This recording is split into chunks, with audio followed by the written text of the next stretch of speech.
98.3 FM and 1340 AM KIHR and GorgeRadio.com presents the Mid-Columbia Today Show with Mark Bailey. Special thanks to our sponsors, Skyline Hospital and Del Carpine Automotive. Now, here's Mark Bailey. Good morning. It is 8:05 on a Friday, the 31st of July, end of the week, end of the month. Turn the page of the calendar again. This morning on the show, Amy Barron's going to join us, Executive Director, Maryhill Museum of Art. They've got Milagro Puppet Theater coming in this weekend to Maryhill. They got some other things going on as well, so we're going to talk about those. As they head into the second half of their season, they'll be open until November 15th out there, if you are so inclined. And tell you what, it's a great place to go. Really is. My mom loves going there when she's out here. She hasn't been out here in a while, so I think I need to get her over there. Like walking through. So anyway, here's what's up. And I was reading a very, I shouldn't have read it. It was a stupid Facebook post by I love people who decide to take a forest fire and decide to use it to make a political screed. Just wonderful. Just what I enjoy.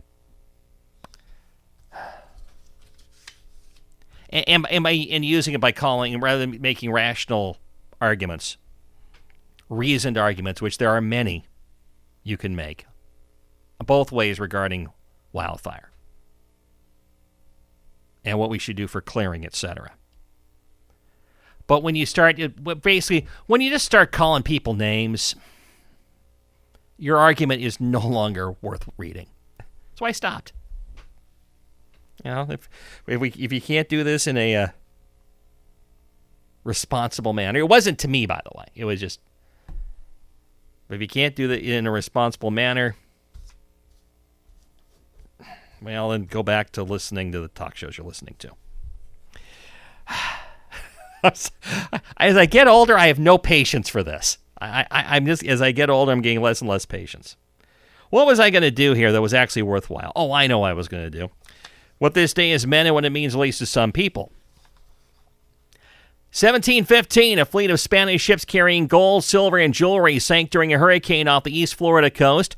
Of some 2,500 crew members, more than 1,000 died.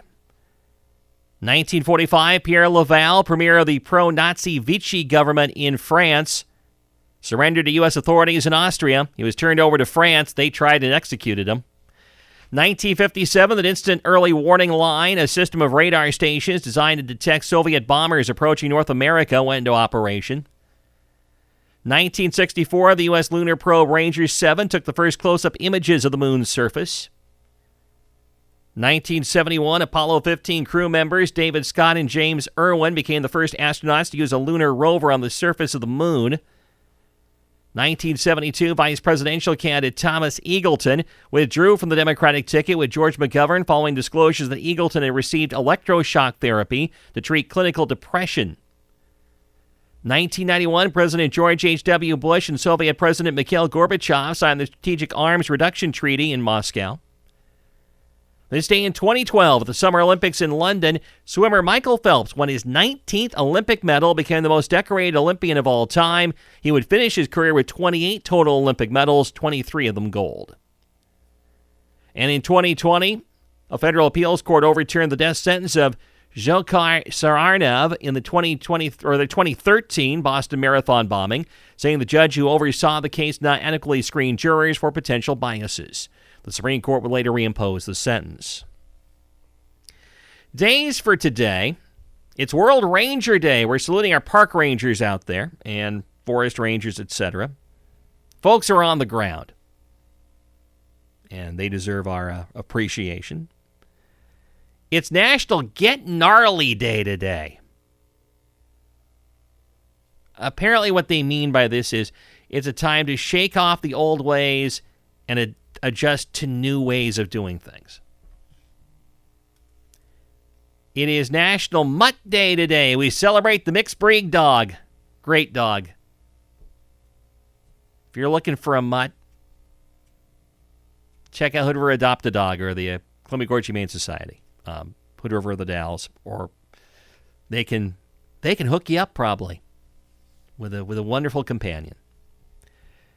It is National Talk in an Elevator Day. Unless you know the person, please don't do this. Now, we don't have many elevators around here anyway. There are some, but we don't have a lot. But, yeah, don't just start random nervous chit-chat, please, in the elevator. We're not going to be together that long. A floor or two. It is System Administrator Appreciation Day. We probably don't appreciate them until our computers crash and we desperately need them. So we should do that. And it's Uncommon Instrument Awareness Day. Now, this involves musical instruments, and I don't know what qualifies as uncommon in that area. It came with a picture of somebody playing a bagpipe. Are the bagpipes that uncommon? I'm not sure they're always welcome, but are they that uncommon? Now, we got a lot of food today, and it is a really mixed bag of food. From the health range to what it is, from fresh to processed. I mean, it's all over the map here. So we'll start out with breakfast today because it's Shredded Wheat Day today. I was always good for shredded wheat. Now you got to put milk on it. I mean, you got to do it right, but I remember you got them in I assume they still sell them in the big biscuits. And you just take the biscuit and then you crumble it up. Now, I know you can do the mini wheats, etc., that are a little more bowl-friendly, easier to prep. I remember that's my introduction to shredded wheat. Again, aging myself greatly. I don't know if Cameron, if they still have those. You probably just haven't even looked, you know. I'll have to look in the store next time I'm there to see if they just have the biscuits of shredded wheat. It is National Jump for Jelly Beans Day today. I'm not sure why they have the jump part in there. And this can be any jelly beans from the basic to the gourmet jelly beans that started being popular. A little bit healthier, it's National Avocado Day today, so in whatever form you'd like. I know it got labeled one of these superfoods, whatever that means. I think that means somebody on the internet started saying, boy, this is really good for you, and then it just took off from there. Frankly, we need to make pears a superfood somehow. We got to get that marketing label onto them. That would help out. Let's go back the other direction. It's National Cotton Candy Day. Just sugar spun around in strings. And there is nothing like a child on a summer day having cotton candy and just becoming a sticky mess. When I say nothing like it, depends if you're a parent or an observer. If you're a parent, it might not be that fun. It's also National Raspberry Cake Day today. I haven't seen many raspberry cakes, but I'm sure they're good. And finally, it's National Spam Day today. I didn't get the indication like this is the day Spam first came out. But the processed meat product, I believe it's pork shoulder, actually. Maybe something else in there too, and they pre-cook it, and it was actually an advancement at the time, an important advancement in food preservation. Cook it, and then they vacuum packed it into a can to keep it fresh. And it brought meats to places also, though, that they really didn't have a lot of access to them. At least not easy access. My wife will have a can of Spam around once in a while. Yeah, it's got its uses. It's not my favorite thing, but I have grilled some up. The thing, though, about Spam, which makes me think about Spam, is, again, Monty Python. I think we had one of these earlier this week. I can now hear the Spam song in my head from Monty Python. Have you heard of the no, you have not. Okay, you'd have to go look it up. You could find it. Basically, they just keep singing spam, spam, spam. It's got to be spam. There's a sketch around it. But anyway, for what it's worth, may not be a whole lot. I kind of lingered there, didn't I? 8:14 in the morning on MCT if you're listening live. And we'll come back and talk Maryhill Museum of Art right after this. Hi, I'm Kevin Waters for State Representative in Washington's 17th District. I've worked to deliver real results for our communities, helping secure funding for Skyline Hospital, White Salmon Valley Pool, and HVAC improvements for Goldendale schools. I believe every family deserves strong schools, quality rural health care, and responsible investment here in the Gorge. I'll keep fighting for the people and priorities of Southwest Washington with common sense leadership that gets things done. So please vote for me, Kevin Waters for Washington's 17th District. Paid for by Waters for House. Upgrading your home's heating doesn't have to be overwhelming. Hi, this is Kimberly. A&E Plumbing, Heating & Air's Great Northwest Series is a ducted heat pump designed for homes we see across Oregon and Washington. Whether you use gas or electric, the system adapts to your needs. It qualifies for Energy Trust of Oregon rebates and federal tax credits to keep money in your pocket. Plus, you get 12 years of parts and labor protection and 10-year financing at 2.99% with approved credit. Call A&E today to see what we can do for you. CCB number 203004. Mid-Columbia Today is a public affairs program of Bicoastal Media Columbia River, 98.3 FM and 1340 AM KIHR and GorgeRadio.com. Now, back to Mark Bailey. 8:17 in the morning on MCT. We're now joined on the phone. We thank her for waiting because I lingered on the first segment. Amy Behrens, the Executive Director of Maryhill Museum of Art. Good morning, Amy. Good morning, Mark. It's great to be here. Well, We've got a fun lineup coming up. Well, you've got some things coming up, and tomorrow you've got something a little bit different going on out there. The Milagro Puppet Theater out of Portland's headed your way. That's right. They're bringing their tabletop puppet production, Autoretrato de Fridita, to Maryhill. And that's a Frida story, Little Frida story. It's a performance about young Frida Kahlo, and it celebrates creativity, resilience, and imagination. It's primarily in English with some Spanish, and it's ideal for kids in grades K to 5 and their grown-ups. And following the show, families can participate in a hands-on puppet-making workshop, which looks really fun. Mm-hmm. And you're talking about the story here. Just looking at the summary real quick. She'd had polio, so that was a barrier in her life that she was able to overcome. And also because she didn't get a chance to play with other kids, that kind of led her to the art and photography world that she would become known for. Absolutely. Yep. She overcame struggles with her illness multiple times in her life, and she was inspired by her dad, who was also an artist, and with his support and inspiration, she took up paints and pencils, and she created a world of her own that's known internationally today. Of course, beyond the entertainment piece of a puppet show, there is the piece, I'm sure this is part of why Maryhill has them out here, is that these puppets are also works of art, aren't they? Absolutely. They are works of art. They're beautiful, and it's a way for people to get into something that's kind of an unusual art form. So, for all of our listeners who've been to Maryhill Museum of Art, we're known for being unusual. So that's part of the appeal. Puppetry is an unusual and really cool art form. Well, I would imagine if an art museum just had the usual, an art museum wouldn't be all that interesting. Well, I don't think it would, but I think we are particularly eclectic. Forbes recently published an article on the museum at 100 called Weirdly Wonderful. And I said, let's lean into that. Why not? Absolutely. But along with the puppet theater being there tomorrow, that's going to be at 1 o'clock in the afternoon at Maryhill tomorrow. You're also going to have... I did want to add that the tickets for that include, when you buy a ticket for that particular event, it includes the performance and the workshop and admission to the museum. So it's a great bundle. And so it's $15, and as you mentioned, includes the admission to the museum. Now, where at the museum are you going to have this? This will be in the museum's M.J. Murdoch Charitable Trust Education Center. Okay. In the Stevenson wing with the glass windows overlooking the river. Mm-hmm. But also, there's going to be a workshop surrounding this as well. That's right, yes. After the event, families or anyone who has participated in the performance will be able to learn how to build their own puppet.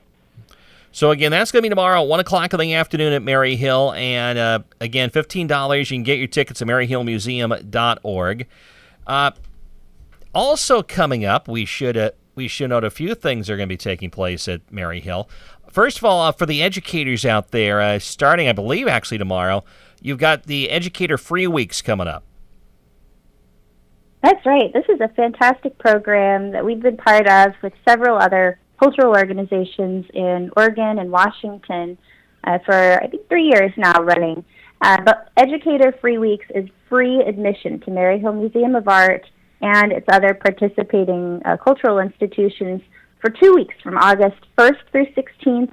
You can come to the front desk and let the admissions attendant know that you're an educator. You don't have to bring your school ID, and you'll receive free admission to any of these museums and cultural centers during this time. And we're kicking off Free Educator Weeks at Maryhill Museum of Art tomorrow with a tour at 11 a.m. just for educators. And also coming up, speaking of free admission, Washington State Museum Day is the following Saturday, August the 8th, and you're observing that as well. That's right. Yes, and I really hope that everyone who's listening here will decide to come out to Maryhill. It's not a place you visit once, and at 100, we're, as I said, unapologetically unusual, but we're evolving. We have long-held favorites, but there's also a lot that's new. And so I really hope people will take the opportunity on Washington State Museum's Day, when admission is free for everyone to come in, to just come and get reacquainted with the museum. We had John, of course, at the start of the season. I'm not sure we talked much about this exhibit because it wasn't there at the start of the season, I don't believe, but you've got it until the end of the month, I believe, but it's by a man named Stan Peterson, and this is it's a sculpture exhibit with a theme. That's right, yes. The sculpture exhibit, the Horseplay, has these charming and really beautifully created smaller scale sculptures, primarily of animals that are sculpted out of a type of wood that's soft and easy to shave, easy to carve and mold, and he paints them with a milk paint style. They're really beautiful, and they are part of what we are doing this year and a national initiative called Handwork, celebrating American craft in honor of the United States 250th birthday. And also, this is something where if someone wants to really learn about it with the artist, as that an exhibit is closing on the 29th of August, you're going to have Stan Peterson there to kind of guide people through it.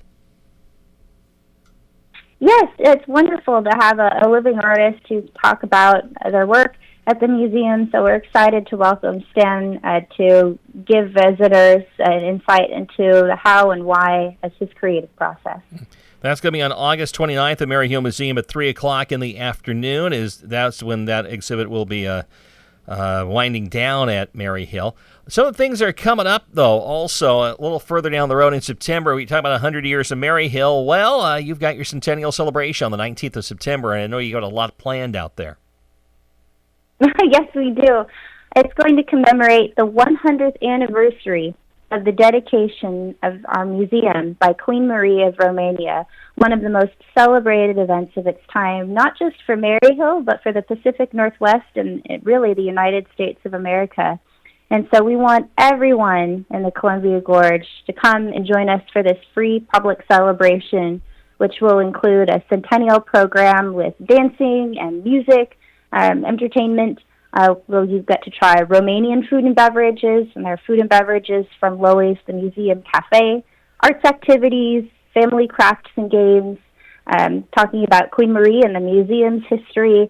We even are working with a local brewery to develop a custom beer for the occasion. Oh, wow, okay. That's always a good draw, by the way, when you can throw that one in. But you feel like you really made it when you have a beer named after your nonprofit. Absolutely. But I didn't realize. I mean, I know it was a big deal when Queen Marie dedicated Maryhill. It brought a lot of people to Maryhill at a time when probably A, it was very difficult to get there, and B, there probably weren't that many people in the Columbia River Gorge to begin with. No, and people were traveling from Portland. They were traveling from Yakima.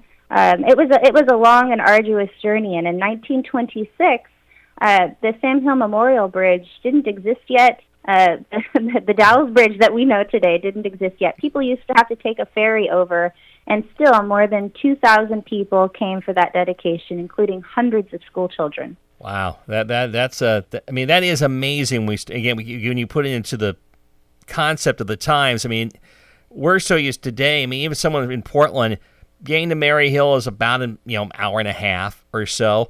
I'm pretty sure it took a whole lot longer than an hour and a half for those school children to get to Maryhill. It did. Those were some dedicated school children. We think it'll be a much easier way here on September 19th. Also coming up here on October the 3rd, something that's been done annually, and for the car lovers out there, the event on the Maryhill Loops Road will be coming back. Oh, that's right. Yes, and Concord and Maryhill will be on the museum grounds, and there will be Maryhill Loops Road open for drivers that day as well for a period of time. So do check on our website for the exact times of that. But it's a beloved event. I know the cruise is right around the corner, and we love having the car culture at the museum as well for the Concord. So that is going to be coming up in October. And one more thing in October here, I want to mention these because we're going to be buried in election candidates during the show for September and October. And I'm not sure, I got to get these things in early while I got the chance here. I read this. It's going to be a Santero, Charles Carrillo, to talk about saint making in New Mexico. When we say saint making, what is that? Well, he is bringing or painting retablos, and there are it's a type of devotional artwork that's practiced in Latin America and that extends to the U.S. here. He's a New Mexico-based artist. But it's a form of devotional artwork. It has a Catholic tradition, and it's part of the museum's collection of ecclesiastical art. Queen Marie, when she dedicated the museum, she brought several, in fact, dozens and dozens of artworks, personal and historical objects to dedicate the museum with, which are you can see some of on display today. And some of those include Orthodox icons. And continuing that into the present, we've begun collecting icons from other parts of the world and ecclesiastical art from Latin America. And so Charlie Carrillo is a practicing Santero or religious imagery maker, and he's going to demonstrate that practice at Maryhill Museum of Art in October. And actually, as I look at the pictures associated with this online, I mean, I can think of going to various places in the gorge and seeing pieces of art like this. I didn't know there were necessarily a particular name for it, but I've seen these type of works in many places as I think about it in the gorge, because of course we have such a heavy Mexican heritage here. Absolutely. It's great to be able to feature these and include them in this collection that's developing. All of the labels for this exhibition are bilingual, and we hope to incorporate more of that in the future, making sure that we're welcoming everyone who lives in the gorge and finding a place of connection. October 24th, 1 o'clock in the afternoon for that particular event. All these things you can find out about at maryhillmuseum.org. Amy, I want to ask you here while I got a chance here, it's not necessarily about something that's coming up, but how has the season gone at Maryhill? How have you found visitation so far this year? It's been really good. I have been so pleased to see people return, especially with that 100th anniversary, and people who have said, the last time I visited was 10 years ago, maybe longer, and I can hardly believe that I still see some beloved favorites, but I see so much that's new. We've had a wonderful year in 2026 of people falling in love with Maryhill again. Are you finding? Is it local? Are we still seeing the tourists come through? Is it a combination? It's a combination, yes, but I've seen with our visitor traffic reports, we're starting to see a lot more local visitation as well. We still have tourists come from all over the world, and certainly from major tourist areas in Oregon and Washington. But the Columbia Gorge truly is the group that has had the greatest increase over the past year. Sure.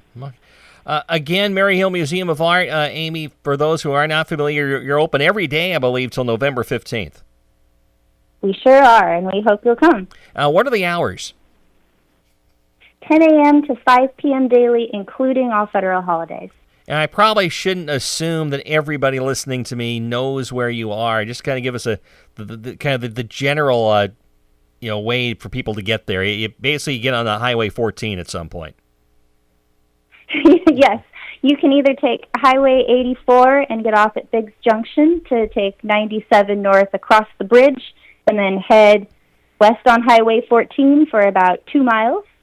Or you can hop over the Dalles Bridge or the Hood River Bridge and take Highway 14, which is very scenic and gorgeous, all the way to Maryhill Museum of Art. It's about 25 to 30 minutes east of the Dalles, so it's not far.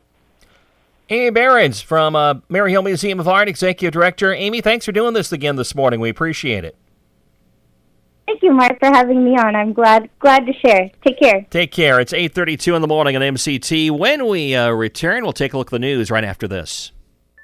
It's easy to take simple conveniences for granted. Ever feel overwhelmed while running kids to sports practice, the store, and doctor's appointments? What if you didn't have transportation? Many of our Gorge neighbors face this challenge every day, and now you can help with Bicoastal Media's Wheels of Hope, presented by C.H. Ernest Motors. This fall, we'll hand over the keys to a 2015 Nissan Sentra. If you know of a local family that has fallen on hard times and needs a vehicle, you can help by nominating them. Nominate a vehicle-challenged family today at gorgeradio.com. Make a difference in the lives of others in our community. Wheels of Hope also supported by A&E Plumbing, Heating and Air, Walmart of the Gorge, Pioneer Appliance, Columbia Cascade Housing Corporation, Skyline Health, Sinclair, WAGAP, Bimart, and Pee-wee's Auto Detail. Visit gorgeradio.com to see how you can make a difference with Wheels of Hope. Coffee for Mid-Columbia Today guests is provided by Hood River Coffee Roasters, the Gorge's local coffee roasters, on Tucker Road on the Heights in Hood River.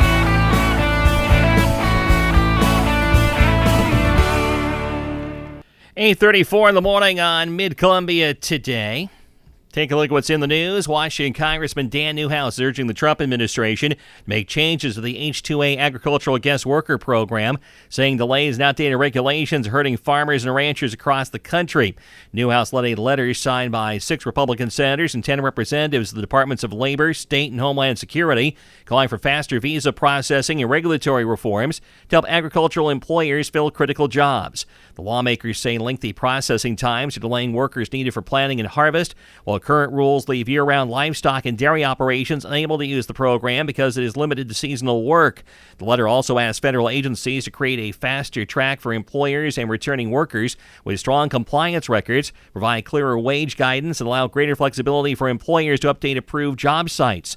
Newhouse says dependable access to a legal agricultural workforce is essential to the nation's food supply and rural economy, and is calling on the administration to act quickly before future growing seasons are affected. Drivers who use the Hood River White Salmon Bridge should prepare for several overnight closures beginning in mid-August. The Hood River White Salmon Bridge Authority says the closures are needed for geotechnical exploration near the Washington shoreline as part of the bridge replacement project. Crews will lower drilling equipment from the existing bridge, complete the testing, and then retrieve the equipment using a process designed to protect the bridge. The Port of Hood River says the bridge will be closed from 11:30 in the evening until 5 in the morning, August 17th through the 19th, August 26th and 27th, August 31st through September 3rd, and September 8th through the 10th. The final closure in each window will end at 5 the following morning. Officials say the work could be finished sooner than expected, so not all scheduled closure nights may be needed. Motorists are encouraged to plan ahead and use an alternate route during the overnight closure periods. Fire officials on the Gifford-Pinchot National Forest have increased the fire danger level from high to very high as dry conditions continue across the region. Officials say the change means fires can start more easily, spread quickly, and become harder for crews to control. Record low snowpack levels in Washington contributing to the drought conditions. Of course, there are several large wildfires continuing to burn around the Northwest. The public is being urged to take precautions and do everything possible to prevent new fire starts. Firefighters are continuing patrols across the forest, searching for lingering fires sparked by last week's lightning storm. The largest active fire on the Gifford Pinchot is the Skyo fire burning west of Packwood, a Type 3 incident management team overseeing efforts to contain that fire. Oregon residents affected by wildfires or wildfire smoke now have access to a statewide assistance hotline available around the clock. The hotline, operated by 211-INFO, is open 24 hours a day, 7 days a week at 1-833-699-0554. Officials say the service is available for anyone impacted by wildfire, including people who have lost their homes or property, evacuated and still need help, are sheltering in place, or are dealing with smoke and poor air quality. Governor Tina Kotek says the hotline is designed to give Oregonians a reliable place to turn for support during the wildfire season. The hotline does not provide emergency evacuations or immediate shelter assistance. People in danger, experiencing a medical emergency, or needing urgent evacuation help should call 911. Those seeking shelter information or other immediate resources can call 211. If a call is not answered, residents can leave a message and will receive a return call within 1 business day. People can also submit wildfire-related needs to the Oregon Wildfire Assistance online form. Oregon Department of Human Services staff will review requests and follow up with available resources. People in Wasco, Sherman, and Gillum counties who lost food purchased with SNAP benefits because of July wildfires now have more time to apply for replacement benefits. The Oregon Department of Human Services has extended the deadline for residents in 10 counties affected by wildfires and evacuations. Households in Wasco, Sherman, and Gillum counties have until August 14th to report food losses and request replacement SNAP benefits. Officials say the replacement benefits are available for food that was lost or spoiled because of wildfire-related evacuations or other impacts. Residents can request replacement benefits by calling 800-699-9075, visiting a local Oregon Department of Human Services office, submitting a replacement request form, logging into their One online account, or mailing a request to the One Customer Service Center in Salem. Officials encourage anyone affected by the wildfires to contact ODHS as soon as possible to learn whether they qualify for replacement SNAP benefits. Current temperatures at this time, we can tell you that it is 64 in Stevenson, 67 in the Dalles, 66 in Hood River, and it is now 8:39 in the morning. Hey, it's Zach from Del Carpine Automotive. You know those tall Sprinter vans that look like they could secretly double as apartments? Yeah, we work on those, and we know them really well. Whether it's your adventure rig, work van, or mystery mobile full of camping gear and snacks from 2022, we've got you covered. We're now just 10 minutes up the hill in our great new location in Hood River. Come see us. From Mercedes and Ford, big rigs to Sprinters, no jobs too big or small. At Del Carpine, we work on them all. Family owned and locally trusted. Mid-Columbia Today is a public affairs program of Bi-Coastal Media Columbia River, 98.3 FM and 1340 AM KIHR and GorgeRadio.com. Now, back to Mark Bailey. And it is now 8:41 in the morning on Mid-Columbia Today. I know I was going to have a few minutes here just to chatter a little bit at you. I'm going to mention somebody, by the way, that I know is retiring. Aaron Mason, Hood River Police Department detective, is retiring after, I believe, 25 years on the force of the department. So I just wanted to say happy retirement to him. I know I'm going to see him now even more at Indian Creek Golf Course. He is also the boys golf coach at Hood River Valley High School. And he is a avid golfer, to say the least. But yeah, a good guy, one of the good guys out there, and happy for him that he is going to get the opportunity to just do what he wants to do. I was also noting I got kind of in the social media that I look at, which is not much, as you well know out there. You know my semi-aversion to it. I do it because in the business now you kind of have to, but I'm not really a big fan of it. But there's some things I do like, and a video from Columbia Gorge Skating Association, who were on a couple weeks ago, Mark Bauman, came on my little feed here. We mentioned earlier in the week the Monday fundraiser they had we talked about, as they are really kicking off now, going public with trying to get an ice rink built. They've got the land. Got to get a lot of money. I mean, that's still going to be quite a hurdle.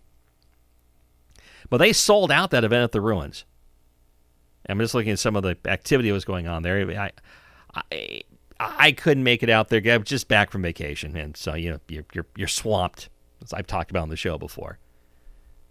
Two things really hurt me about this. Number one, I'm seeing a lot of I shouldn't say a lot. I saw a couple Montreal Canadiens jerseys in the video. One worn by a small child, which means the child's being raised correctly. Very good to see about that. Number two, a local brewery I saw has its own hockey jersey, which I thought was interesting. I wonder if the person, because it looks like, just from the glance of the quick cut of it I saw, is an old Minnesota North Stars fan. It looks like it's got the old North Stars coloring to it. I can be corrected. And number three, somebody was carrying around a beer keg that was made to be the Stanley Cup. That's brilliant. Absolutely brilliant. So anyway, we're going to continue to follow that, obviously, because I am personally interested. I am fascinated to see whether you can pull this off here from that element. Number two, I would like to see it happen. I think it would be good for the area. We're not talking about something that's being taxpayer funded, by the way. They're trying to do this as a nonprofit, donations to get it built and then run it to where it makes money, or sustains itself might be the better way to put it. I was told by someone in the nonprofit business years ago, nonprofit doesn't mean lose money. Nonprofit's just a status. So anyway, just saw that float up onto my timeline. Is that what they call it? A timeline? I'm just so it's your out of For my You element. page. It's my For You page. Okay. Yeah. How? Because of course, maybe it's because I just don't do it much. If it's the For You page, why isn't there more things I'd really be interested in? That's almost a philosophical question. Yeah, they just throw stuff at you and see what sticks. I see that. Yes, I mean that's a good way to put it. Yeah, absolutely. I always get a kick out of the friend suggestions. Oh yeah. It's like, okay, if I already know them, I don't need to do this. Mm-hmm. And if I don't know them, why would I do it? Clout. I don't know bragging rights. I'm just pointing out the logical fallacies of social media. I don't have a good argument for you, Mark. I know you don't. On this one. I mean, you have some good arguments on other things, but I knew I was on the right side on this one. Yeah. At least as an old person. I'd be interested to know if we really did a serious, and someone I'm sure has, demographic breakdown of people who regularly follow social media, of what that demographic breakdown is. Their traits, the age group. Does one gender over another follow it more? I have a gut feeling, but I don't. It may depend on, by the way, the social media site we're talking about. I'm just, I have never felt this great need to be connected to everyone all the time. I know the I'm not sure that's healthy, by the way. Which that's a big debate going on right now, especially for youngsters. You're right on that. Mm-hmm. I was going to say, I know the stereotype is that it's all children on there on social media, but no, it's not. That's absolutely not the case. Now, I mean, there may be. I think there are some of the platforms that skew younger. Yes. But I certainly don't believe. I mean, like Facebook is clearly not close to all children. Not for a very long time. In fact, that's the old person one now, right? Yeah, pretty much. Well, okay. Sorry. No, that's okay. No, if I didn't want to, I don't want to be on it anyway. So I mean, believe me, one of the things I would definitely do when I step away from all this, I want to try to scrub my existence on these things. Because I have a Facebook page. I haven't looked at it in goodness knows how long.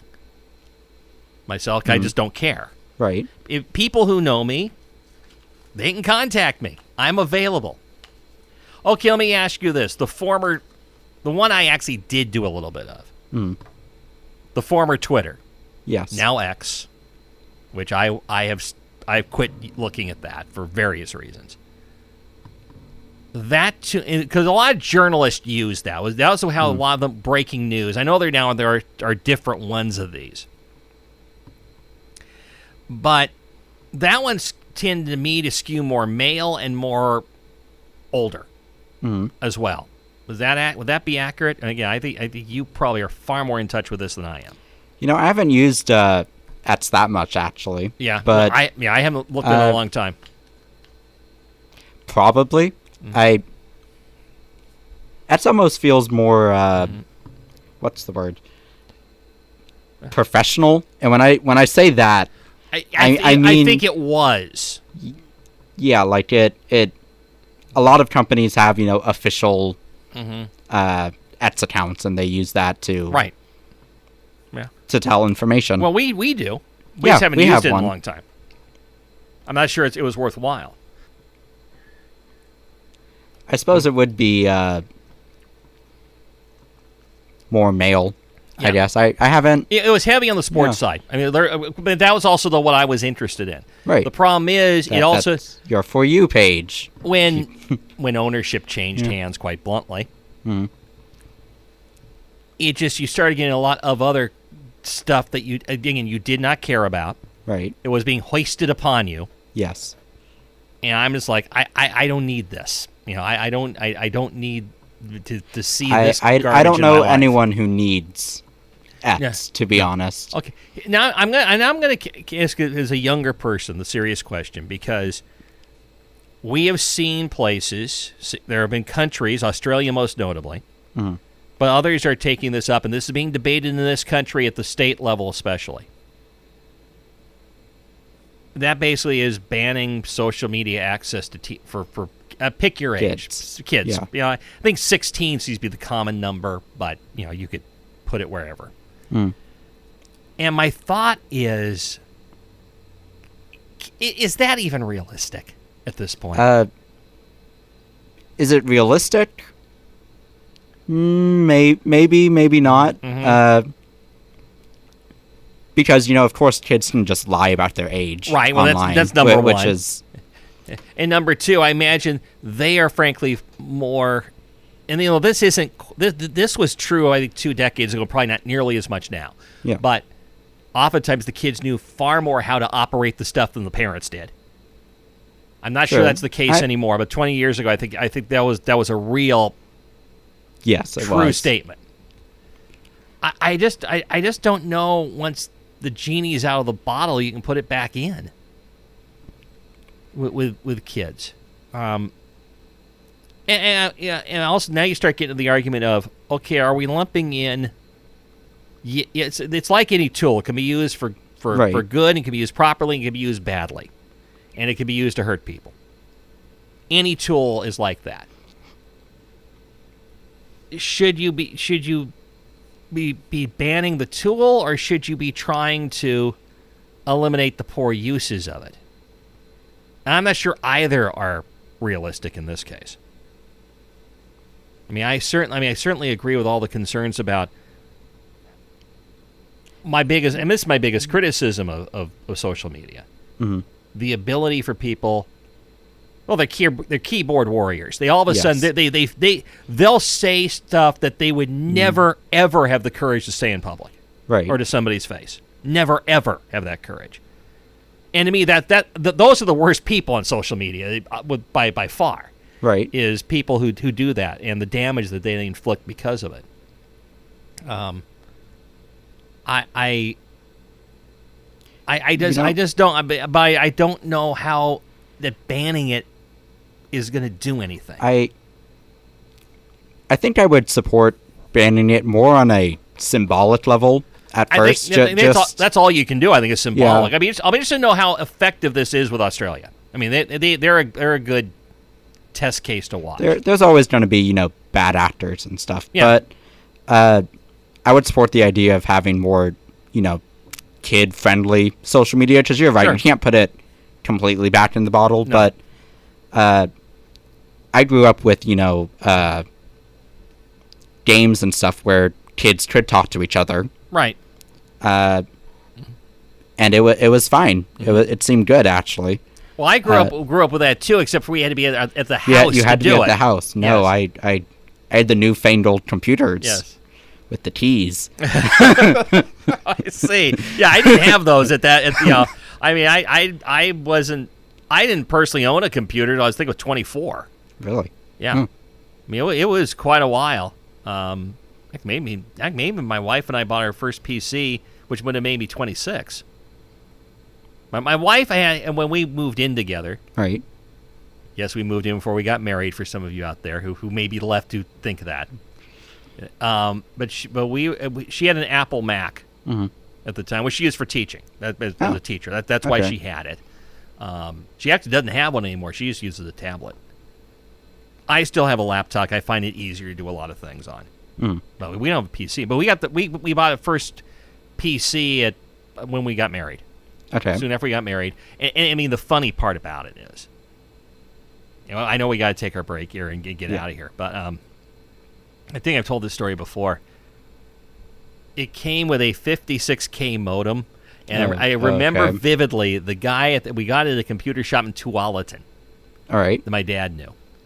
And he said, "Oh, you're never going to need more than that." This was what, the 90s? This was in the mid-90s. You're correct, yes. AOL was riding high. Oh, God. I don't even remember that. I know it. America Online. Oh, yes. I just can't. They'd send the free discs for you to get free hours or something. It was nice deal. Yeah, okay. And you've got mail. That was the little thingy. Okay. That's where that came from. I know we got to run. Yes. 8:55 in the morning. We'll wrap it up after this. At Ground Coffee, we wake up every morning to make our famous breakfast sandwiches and lunches. Everything is made to order from scratch. We even roast our own coffee. Do you or someone you know need work?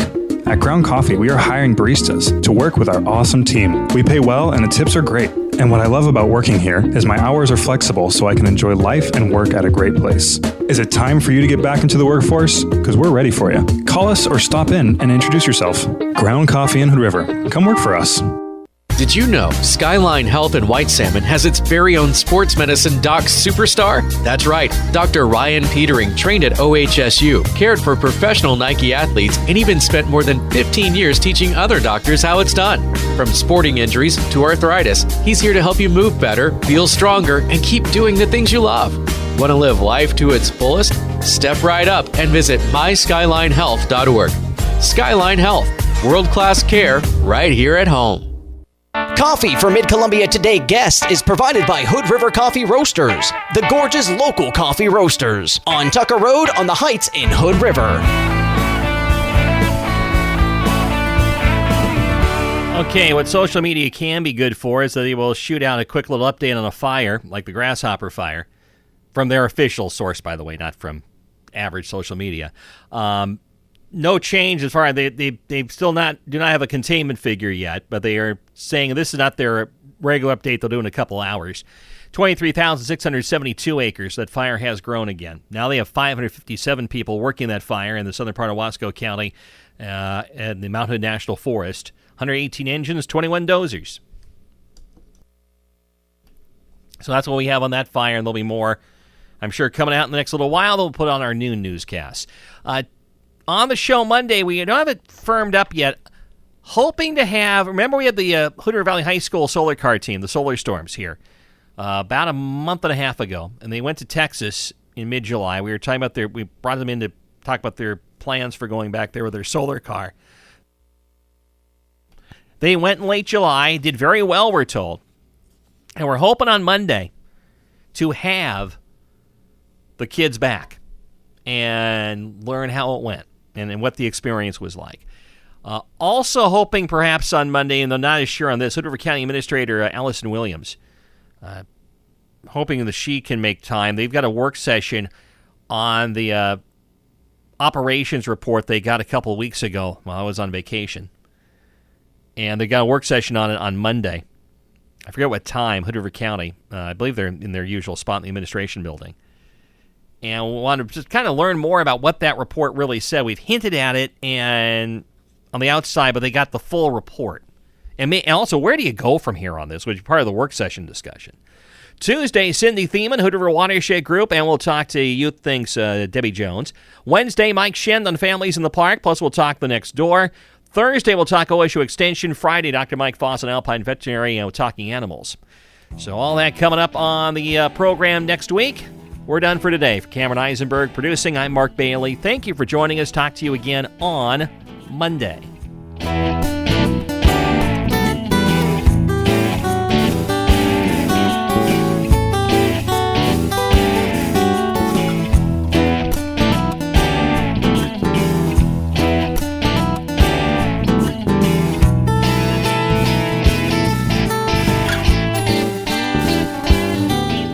Columbia Today Show is a public affairs presentation of Bicoastal Media Columbia River. The views expressed on the program are not necessarily those of the station, parent company, or of the sponsors. We welcome your suggestions for future shows. Call us at 541-386-1511. Listen to Mid-Columbia Today where you want. Follow or subscribe to Mid-Columbia Today wherever you download your podcast to get the show delivered every day to your mobile device.